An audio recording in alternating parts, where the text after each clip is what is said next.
after you got your PhD, what was the next step? Walk me through exactly how you got to where you are today professionally.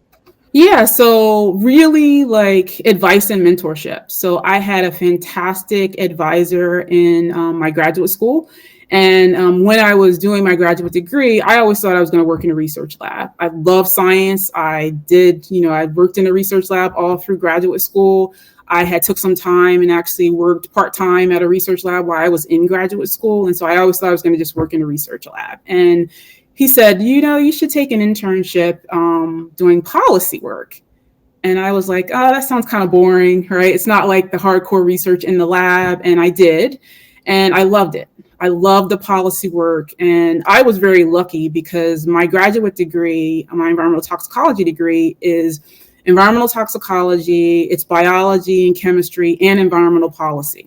So it's all of those in one. So it's like kind of the love of all sciences, like the trifecta of science.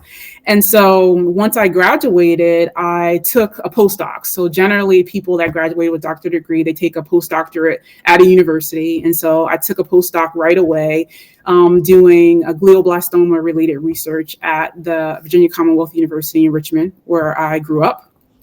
And I said, oh, yeah, so after I'd done the policy related internship, I was like, the research just was a little flat to me.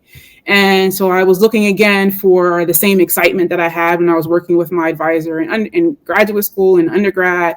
And so I said, well, maybe I need to take a job doing something that's a little more compliance related. And so I took a position at a company, at a delicatessen company, doing their environmental compliance for their corporate offices and their manufacturing offices. And I loved it.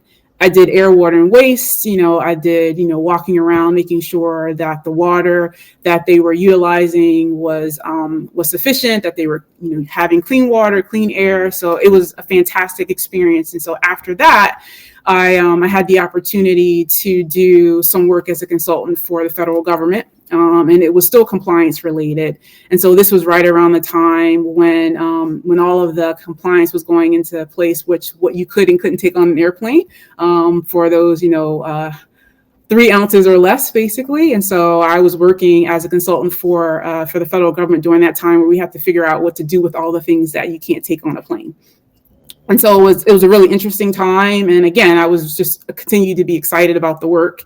And then after that, I had an opportunity to get engaged in policy work. Because remember, I told you my advisor from graduate school had told me you should really try to do some science policy work. And I took an internship at the State Department at that time. And so I said, well, maybe I'll think about trying to go back to do some policy work and interface between science and policy.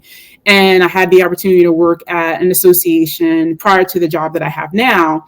And I loved it because it is a natural fit between science, research, and actual policy that helps impact regulations and standards.